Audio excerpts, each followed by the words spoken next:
compte que Denis Sassou Nguesso n'a jamais aimé personne dans sa vie et est une machine machiavélique de répression. Nous sommes nombreux à le penser, mais peu osent le dire ouvertement comme je le fais. Car avec l'infiltration profonde du système, nous ne nous faisons plus confiance. Nous nous espionnons les uns les autres. Et c'est là le but recherché par Mouenet. Il a commencé son plan par ces jeunes qu'on appellera Condor et Cobra, qu'on ajoutera même en 96 les KDMJ, en manipulant l'ISUBA. Tout est parti de la création de cette résistance. Putain. Aujourd'hui, le plan de DSN ne fonctionne plus comme il a souhaité. Donc, tout tourne autour de sa famille et de ses amis. Nous qui avons été fidèles à cet homme, avons pris des risques, beaucoup de risques, pendant des années. Nous sommes là, plus maintenant que pour la forme. Cet homme ne nous garde autour de lui que pour la forme. Vous tous, les fanatiques autour de lui, il ne vous garde que pour la forme. Il n'est là que pour son camp.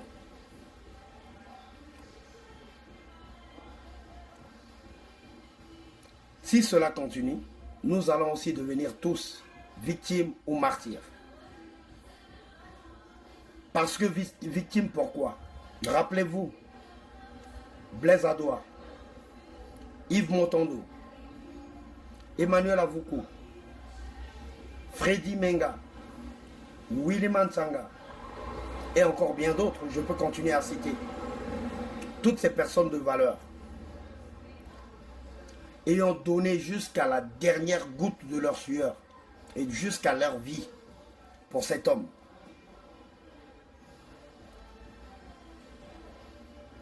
Ont péri pour une et seule raison. Avoir un jour donné un conseil à DSN pour qu'il quitte le pouvoir ou pour lui avoir tenu tête, n'office qu'une fois. Et aujourd'hui, ils sont morts parce qu'ils ont dit, ils ont osé parler, osé seulement.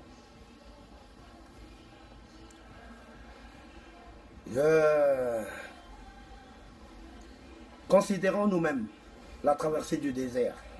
Sassou n'avait plus aucune force.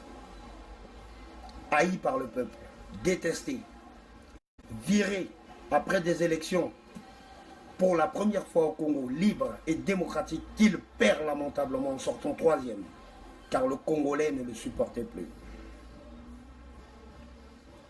Monte en France et prépare ses stratégies. Nous avons vécu tout cela, tous ensemble. Je ne parle pas que de moi, je parle de nous.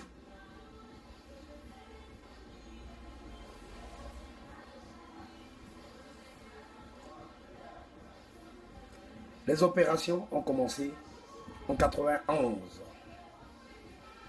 Bien avant la conférence nationale, monsieur savait déjà commencer à se préparer pour détruire le Congo, pour détruire le peuple congolais, pour le museler.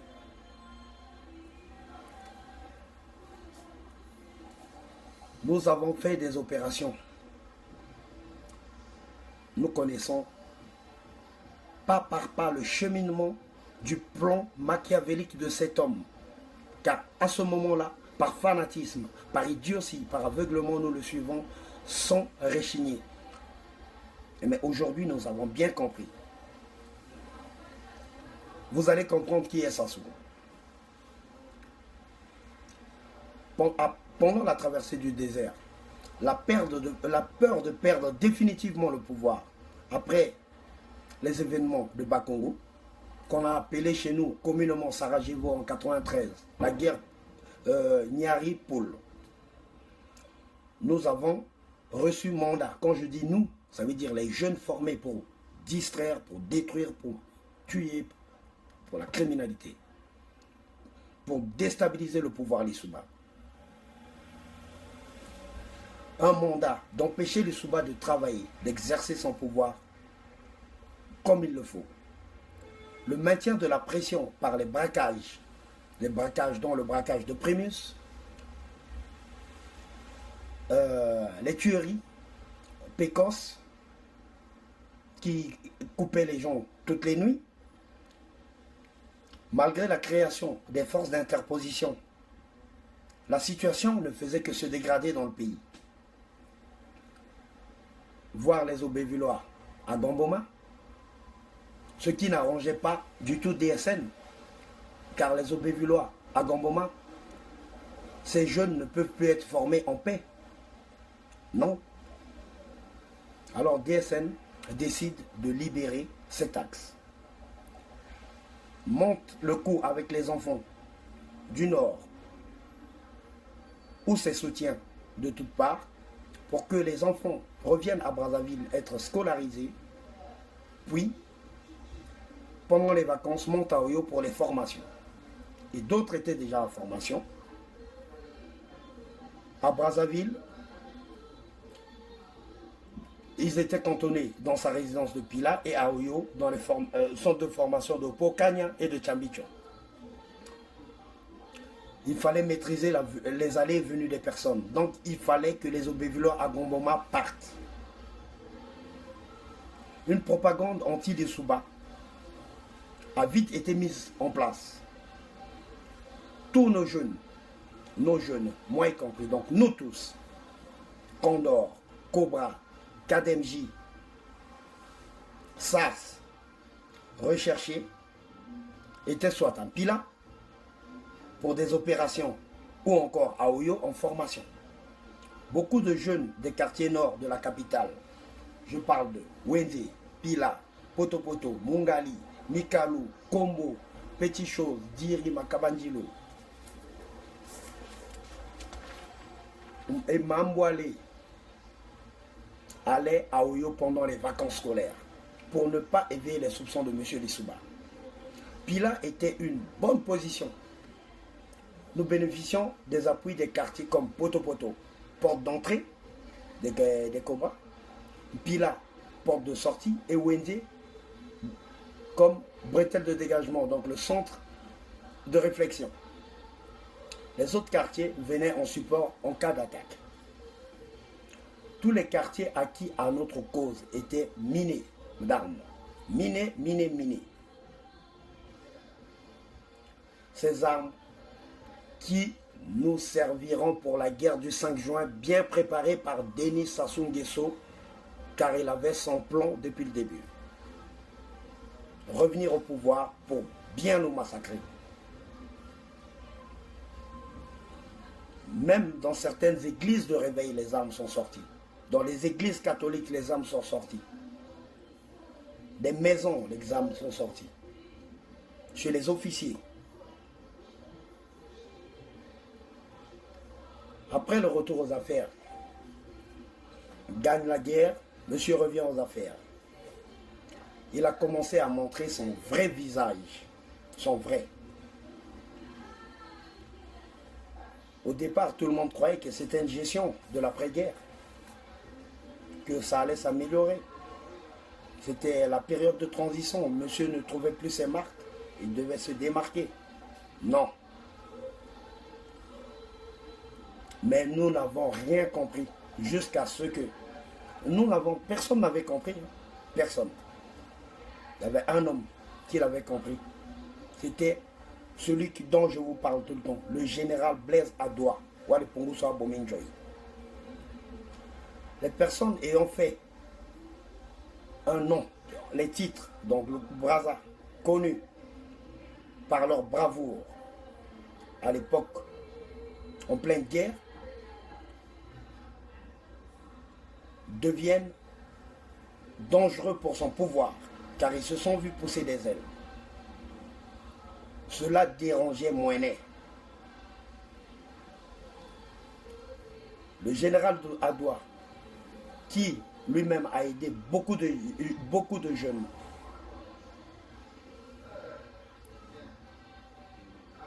A aidé beaucoup de jeunes à sortir du Congo. A aidé beaucoup de jeunes à vivre. Quand on envoyait nous tuer, il interdisait, il l'a refusé. Ces hommes, il ne les laissait pas mourir, contrairement à Ndengue et à Essongo. Adoua ne nous abandonnait pas, quitte à mettre sa vie en jeu, son galon en jeu.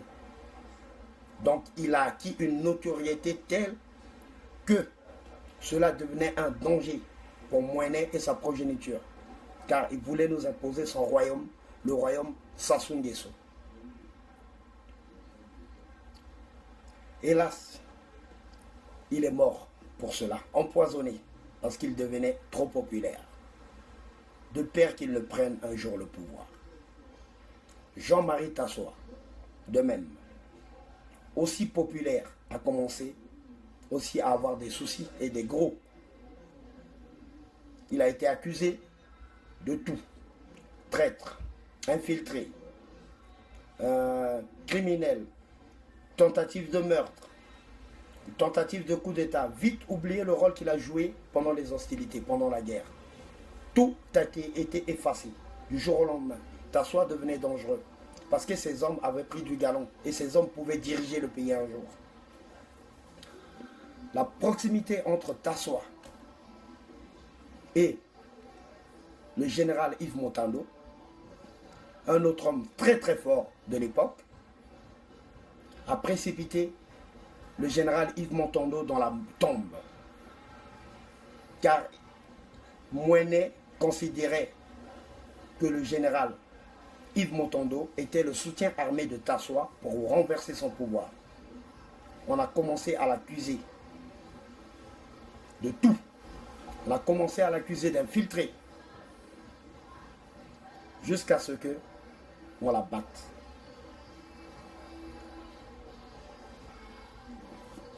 On a commencé à créer. C'est pourquoi je vous ai dit la première guerre du Poul était une fausse guerre. Et maintenant, je me demande le sabotage qui a été fait. On habillait les ninjas acquis à la cause de DSN en uniforme militaire.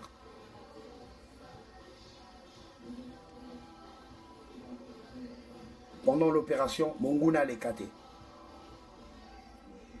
Les tenues que nous portions nous-mêmes pour le combat. Donc, si bien qu'il y avait confusion et que beaucoup d'éléments de l'armée mouraient dans le front parce que et nous et l'ennemi étaient habillés pareil. Coup du même gouvernement qui nous envoyait au front. Et ces événements, c'est pendant la guerre de 98, la première guerre du pôle. On faisait des fausses missions avec la police où Jean-François Ndengue, avec ses hommes, faisait semblant d'être acculé et déposait chars, armements, uniformes, alors qu'on venait de les acheter pour changer, vu que l'ennemi a le même. Donc on allait les livrer en quelque sorte. Tassoua a même été accusé d'avoir voulu tuer Sassou pendant la guerre du 5 juin à Kombo. Quand il était dans la maison de Yves Montando. Yves Montando plutôt a été accusé d'avoir voulu tuer Sassou dans la maison de Jean-Marie Tassoua en pleine guerre du 5 juin. Tout ça pour vous dire que Mouéné n'aime pas ce qui le résiste. Nous avons joué de tout ce qui se présentait à nous, car nous, à l'époque, hébétés, enrôlés, endoctrinés, pour arriver à mettre cet homme dangereux à la tête de notre pays. Il fallait commencer par émietter les partis forts au pays. Les partis forts, à savoir le PCT, l'UPADES, le MCDDI, l'UDR Mouinda d'André Milongo, le RDPC,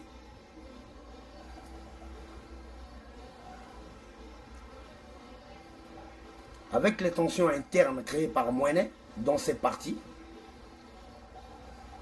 Mouenet était tranquille. Ensuite, nous sommes passés à la phase des intimidations. Un budget spécial a été mis en place pour faire venir les guerriers se trouvant hors du pays. Donc ceux qui étaient partis pour intimider les hommes politiques qui n'obtempéraient pas ou qui n'obéissaient pas à Mouenet.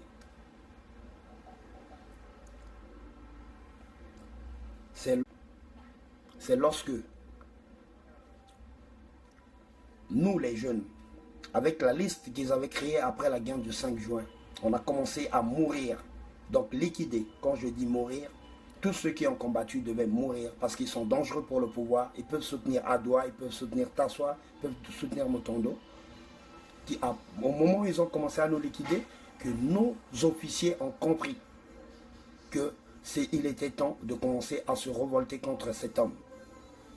Mais personne n'osait parler. Il n'y avait qu'un seul qui osait parler contre Sassou. Et un deuxième. C'était Blaise, le général Blaise Adoua et le général Jean-Marie Michel Mokoko. Il n'y avait que ces deux qui lui tenaient tête, et ouvertement. Donc, dès qu'on a commencé à mourir, par décision de Sassou lui-même, signé par décret, dans l'état-major, à l'époque dirigé par Norbert Dabira, sur ordre de Moranzambe, comme on l'appelle, Okemba, Jean-Dominique Okemba,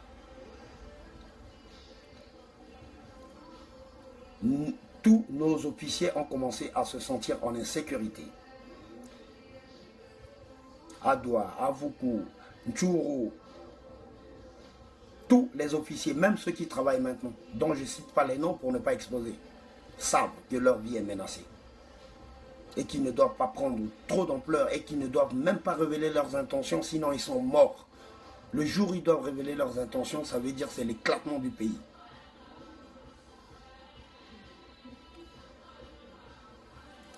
Nos officiers se sont posé cette question. Si nos petits sont traités tels, vu qu'on a combattu avec, qu'en sera de nous? Que fera-t-il de nous? La même chose. La même chose. Donc Mouenet, toujours dans cette phase,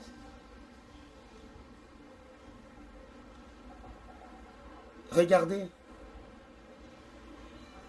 ils ont compris quand des jeunes ont commencé à tomber comme Freddy, Nganganzambe, Henri Lopez et récemment Willy Mansanga. Qu'on dit tous morts de maladie, de ci, de ça, nous savons tous qu'ils ont été empoisonnés. Mouenet crée un simulacre d'opposition. Un simulacre d'opposition. Il fallait créer une opposition pour rendre son plan et sa stratégie crédibles. Pour le changement de la loi, donc de la constitution congolaise. Tout avait été orchestré et calculé depuis la traversée du désert, son retour au pouvoir, jusqu'à l'élection de Manon. Parce que beaucoup parlent, nous savions, vous ne savez rien. Tout a été préparé avant même que Sassou ne revienne au pouvoir. Tout a été fait pour arriver à la situation où on était. Tout avait été orchestré par Mouenet. C'était un plan de Denis Sassou Nguesso. Mais il y avait des gens qui ne pouvaient pas être manipulés ni guerririsés. Il s'agit de certaines personnalités, de l'IDC Frocade, dont je cite une personne, Madame Aimé Mabou Niali. Je cite une personne, mais il y en a bien eu d'autres, et des jeunes. Contrôlés par certains officiers qui étaient indignés, qui ne veulent plus se laisser abattre. Certains ont préféré même quitter le pays. Vivent aujourd'hui en exil. D'autres sont au pays, mais muselés ne peuvent pas parler. Car s'ils parlent leur vie, on dépend. Ceux-là qui sont fatigués par le pouvoir de Mouéné sont au sein de lui. Et bientôt, ils se révéleront. C'est à ce moment-là qu'il comprendra qu'on ne veut plus de lui. Et que le Congolais en a marre. Marre de souffrir. Donc, la suite de son plan, la technique qu'il a adoptée était quoi? De préparer une élection avec un deuxième tour entre lui et Guy Parfait Kolela. Puisque Okombi Salissa échappait à tout contrôle, même la proposition d'un deuxième tour, entre lui et Mouéné ne le branlait pas. Mouéné s'en foutait. Même un deuxième tour avec Okombi, il le gagnait. On a commencé à murmurer que Okombi était un petit incontrôlable. On ne peut pas lui faire confiance. C'est un enfant prodige. Il faut commencer à le punir. Il risque de s'allier à l'aile du PCT. L'aile du PCT restée fidèle au président Marien Ngouabi. Cette aile existe. Parce que les gens parlent PCT, PCT. Il y a deux PCT.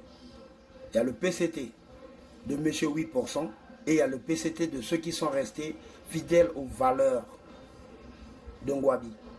Et le conflit est dans ce PCT. Mais conflit bien orchestré et monté par Mouéné lui-même. Donc, Mouéné voyant cela, si c'est le cas, donc, le projet de la nouvelle espérance, le projet qui a pour but d'être en place, celui dont il a pour mission et but l'instauration de ses propres enfants aux commandes du pays. Ce qui arrive maintenant, le kiki qu'on a failli nous imposer. Et Mouéné disait que je mette mon fils ou pas, le ciel ne tombera pas. Personne n'osera bouger. C'est comme ça que je vous ai parlé dernièrement, le pacte Parfait Kolela Sassou, qu'un pacte secret a été mis en place entre Sassou et Kolela. Il fallait infiltrer l'opposition et préparer un second tour entre Kolela et Sassou. L'infiltration de l'opposition s'est faite par le MCDDI par le biais de M. Guy Parfait Kolela, qui est un opposant factice. Comme tous vos opposants, ce sont des opposants du ventre. Un opposant inattendu vient maintenant bouleverser le paysage de la politique congolaise. C'est l'arrivée de J3M. Jean-Marie Michel Mokoko arrive dans la course et ça change. Ça change tout le paysage politique du Congo. Tout change et radicalement. Parce que Mokoko arrivant, la ferveur avec laquelle les Congolais l'ont reçu fait comprendre à M. 8% qu'il n'a plus la pluie de son peuple.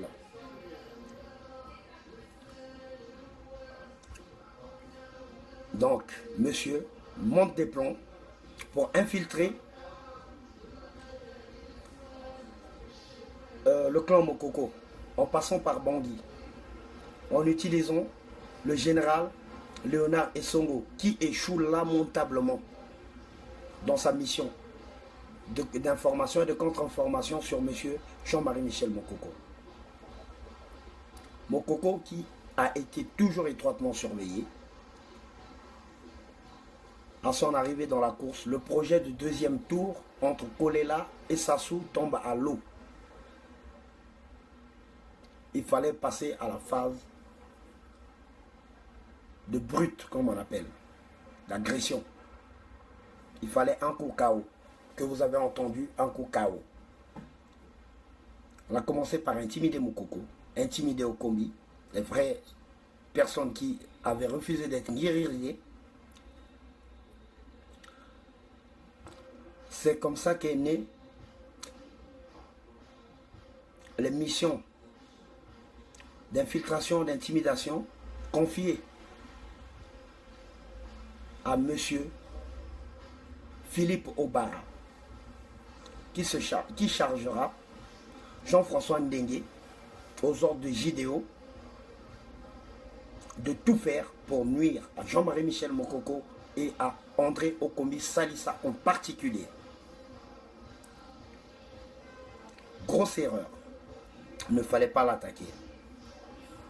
Après cette attaque, tout ce que nous avons mis comme information dans la population a fait que la population s'est révoltée. Mais à moindre mesure, car le pays est muselé. Papi 8% à l'armée pour lui. Mokoko était pour le peuple. Mais le peuple était endormi, muselé. Le peuple était craintif, car il pouvait agir.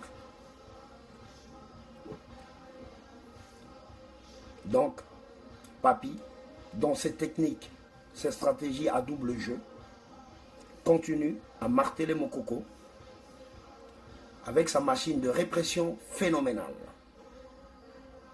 mise en place par JDO et ses sbires Obara et Ndengue.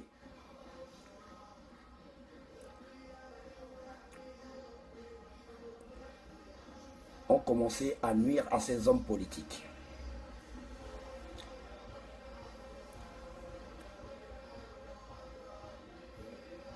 Aujourd'hui, cette machine est en partie contrôlée par des personnes que nous maîtrisons. Car aujourd'hui, on va lui rendre sa monnaie de sa pièce. Leur technique, ils ont commencé par des problèmes, comme d'habitude, de sécurité nationale. Commencer à accuser tout le monde, à tout va, qui vaille que vaille, jusqu'aux voisins, RCA, RDC, Angola, Gabon, Afrique du Sud, tous les pays autour, Rwanda, veulent faire tomber Sassou, selon lui. Mais même nos frères, nos officiers, nos frères d'armes sont devenus des suspects. Des liquidations ciblées ont commencé. Exclusivement sur des personnalités et des militaires de la zone nord, car ceux du sud de l'opposition n'étaient pas de l'opposition, c'était des infiltrés de M. Sassou. Car c'est pour cette fois-ci les officiers du nord qui ont voulu le faire tomber, comme il a fait lui-même avec Marien Wabi. Mais comme il est le maître du jeu, le maître de la criminalité du pays, il connaît, il ne s'est pas laissé attraper facilement. Il avait perdu la crédibilité dans tout le pays, du nord, sud, est, ouest. Il a commencé à revoir ses stratégies. Infiltration des opposants. Surveillance des personnes trop bavardes. Ce qui est arrivé à Ntchou. Espionnage, même auprès de son propre clan, même de sa famille. Intimidation. Des incarcérations arbitraires par monsieur vient venir à mon parquet. Le soudoiement pour tous ceux qui sont avares, aigris et amis de l'argent. Et même la population, tellement affamée, n'avait plus le choix que de prendre l'argent et de devenir passive.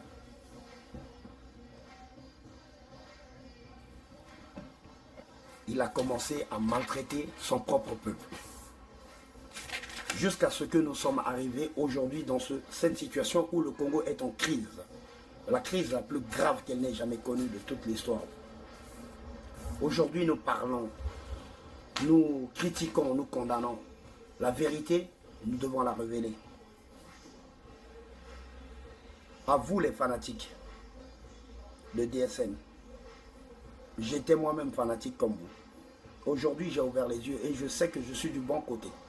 Je suis du côté du peuple. pour vous prouver que votre pays là, et votre pouvoir que vous défendez si ardemment est mort. J'avais entendu parler d'une audite de la SNPC et du CHU, convoquée et exigée par, bien, monsieur venu à mon parquet au Kongakala. Mais comment ça se fait qu'une audite, 6 mois après, n'est toujours pas faite? Cette audite de la SNPC. Mais pourquoi? Parce que les dirigeants de notre pays sont du clan. Il s'agit de Kiki, Denis Christel, Sassou Nguesso et ses petits sbires de Jean-Dominique Okemba, de Jean-Jacques Bouya. Les donneurs d'ordre, les donneurs de leçons. Aujourd'hui, le peuple n'arrive pas à réagir parce que nous ne leur donnons pas la force de le faire. Je vous l'ai dit, j'ai servi ce système. Je connais les moyens et les méthodes pour contourner. Nous devons maintenant, à partir d'aujourd'hui, faire des propositions réelles et montrer au peuple comment faire pour se révolter réellement. Car l'armée, à ce moment-là, suivra son peuple. Quand ils encerclent Bakongo, ne vous inquiétez pas. Sortez de Bakongo, allez-y manifester à Wende parce qu'ils ne vous attendent pas là. Quand ils encerclent Makele-Kele, ne vous cassez pas la tête. Allez manifester au plateau parce qu'ils ne voudront pas tirer et la présidence est à côté. Ne vous laissez plus intimider ni museler. Soit disant que nous aurons une émergence en 2025. Eh bien, ça me fait plaisir. Ça me ferait plaisir que mon pays soit émergent. Mais émergent comment? Comment un pays qui a une dette de 117% du PIB, qui a même caché sa dette, donc qui est surendetté, avec une monnaie coloniale qui la soumet, qui n'a d'autre entrée que le pétrole, car l'économie non diversifiée, car le gouvernement, l'exécutif congolais, travaille pour la poche et le ventre, ainsi que leur famille. Ils sacrifient le peuple. Va me dire qu'elle va être émergent, il va être émergent en 2025. Pour l'émergence en 2025, il faut une croissance de 8 à 15% par an. Arrêtez de faire dormir les gens. Notre pays peut s'en sortir, mais sans ces gens-là. Commençons à faire un combat réel, un combat de propositions. Mais ne donnons pas des propositions pour aider ce gouvernement. Donnons des gouvernements pour l'asphyxier, l'étouffer, pour libérer notre pays. Il y a beaucoup de solutions. Il y a beaucoup de techniques, il y a beaucoup de systèmes. Nous les intégrerons. Mais nous ne devons plus dévoiler nos stratégies. Nous pouvons les avertir. Un homme averti en vaut deux.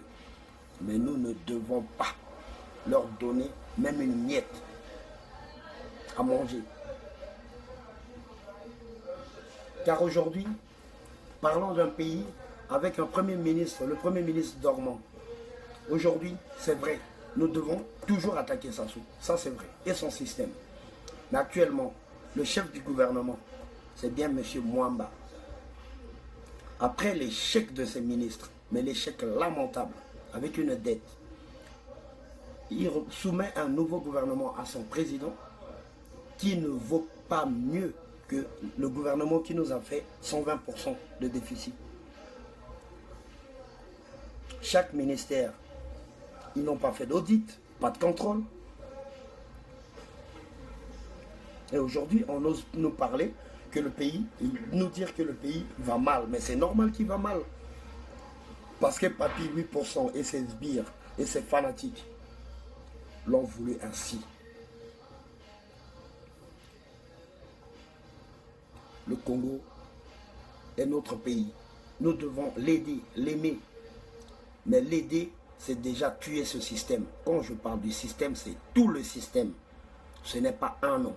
ce n'est pas une personne, mais c'est tous les noms de ce système.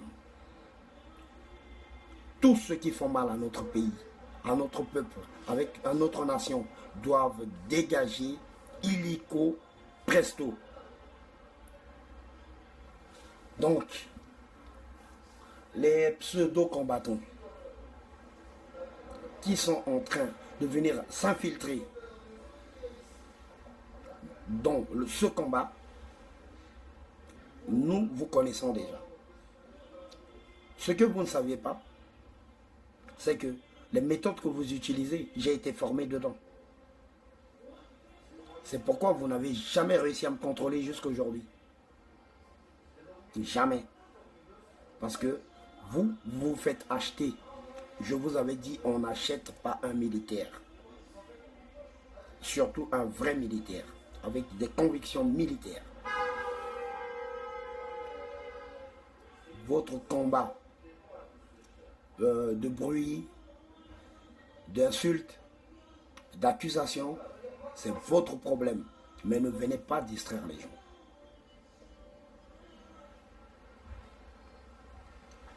Aujourd'hui, nous voulons un vrai combat, des vraies plateformes, des vraies actions coordonnées. Car les Congolais parlent beaucoup blablabla. Au moment où on dit passons à l'action, personne, tout le monde disparaît. Alors, je vous le dis, les vrais, je travaille avec dans l'ombre. Ceux que je connais, je ne dis pas que je traite quelqu'un de faux. Non. Je travaille avec dans l'ombre. Ceux-là, je continuerai à travailler avec dans l'ombre. Je ne vous demanderai rien. Ceux qui veulent vraiment pour le combat, je suis avec vous. Ceux qui ne veulent pas, laissez-nous tranquilles. Nous n'avons pas besoin de vous pour réussir. Nous n'abandonnerons pas notre combat. Vous ne nous fatiguerez pas, vous ne nous endormirez pas. Et surtout, vous n'aurez aucune info de nous. Vous n'en aurez plus jamais. Car les infos doivent servir à déstabiliser le pouvoir et non à vous servir de monnaie d'échange pour aller monnayer votre argent pour votre loi du ventre comme vous le faites d'habitude. Fini ce ton. Plus rien ne vous parviendra. Tout ce que vous voulez savoir, que vous demandez, Jack, s'il a dit, j'ai déjà tout dit. Ou si aujourd'hui il y a quelqu'un qui peut me contester, qu'il fasse une vidéo qui me conteste.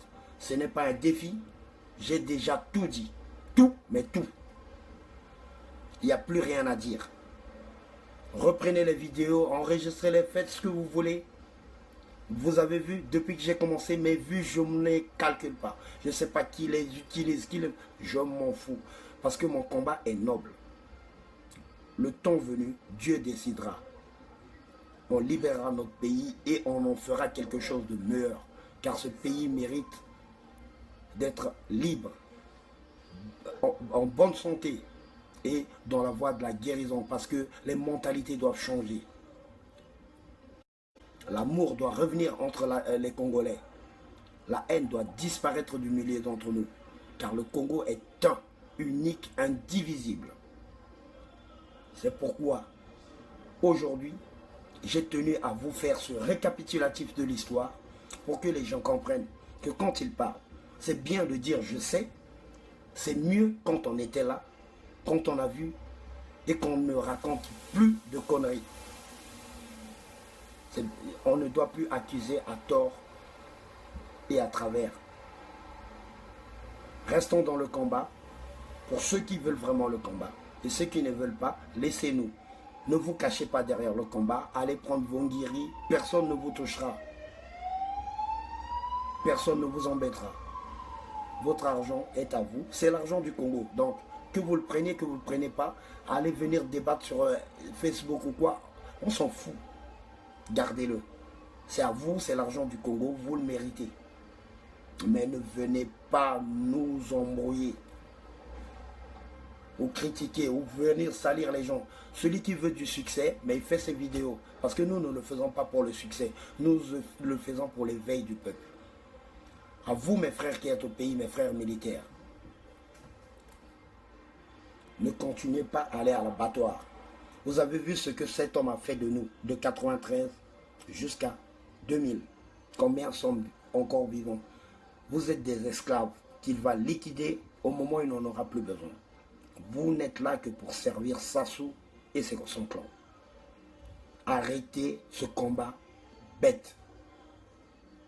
Arrêtez ce combat inutile. Arrêtez d'aller tuer vos frères, d'aller bombarder le pool. Et ceux qui n'ont pas le courage de parler, au lieu de parler, organisez-vous, montez un deuxième front au nord, dans les plateaux. Montez un deuxième front. Pour qu'ils comprennent que cette fois-ci, trop, c'est trop. Qu'ils comprennent qu'on n'en veut plus. Donc, aujourd'hui, j'avais ça à vous dire, mes frères. La bina tenga, atei, ango, bini eta avideanga, le kumamisi, mbalaye, ngombe si banda, bini le noyo lako, les kaka popo, passer à l'action, les kiawa popo, les berewangombi. Bengambala ewa yebati sacrifice yongo kiawa la bisi et d'opéraka. Nous refusons le Rwanda après ton départ, monsieur DSN. La haine que tu as créée entre le nord et le sud, nous allons l'éradiquer. Parce que nous, la jeunesse, allons prendre notre avenir en main. Cette fois-ci, le nord, le sud, l'est, l'ouest vivront ensemble. Nous allons vivre ensemble. Car nous sommes tous Congolais. Les haineux, mais créeront leur Congo de haine ailleurs, mais le Congo des Congolais, il sera uni et à tous. Tous vivront avec tous. Tous. Mes prochaines vidéos seront juste des conseils comment faire pour réveiller le peuple congolais. Et j'y travaille avec toute mon équipe. Nous ferons tout pour réveiller les Congolais de l'intérieur. Que l'incident commence et nous les rejoindrons. Donc à partir de maintenant, nous travaillerons juste à l'éveil du peuple, mais le peuple sur place. Parce que tous les fanfarons qui font du bruit ici attendent des guéris, des postes, attendent que ça se passe pour aller nous recréer le même système sur place. Ça, on n'en veut plus. Tous ceux qui viennent avec des calculs, on fera tomber vos calculs. Tout, on fera tous tomber. Vos calculs, ce seront dans l'eau. Ils seront dans l'eau. Donc je vous remercie d'avoir été nombreux à me suivre. Et pour finir, je vous dis le rituel de toujours. Mabe koti, achole wa, yiwir.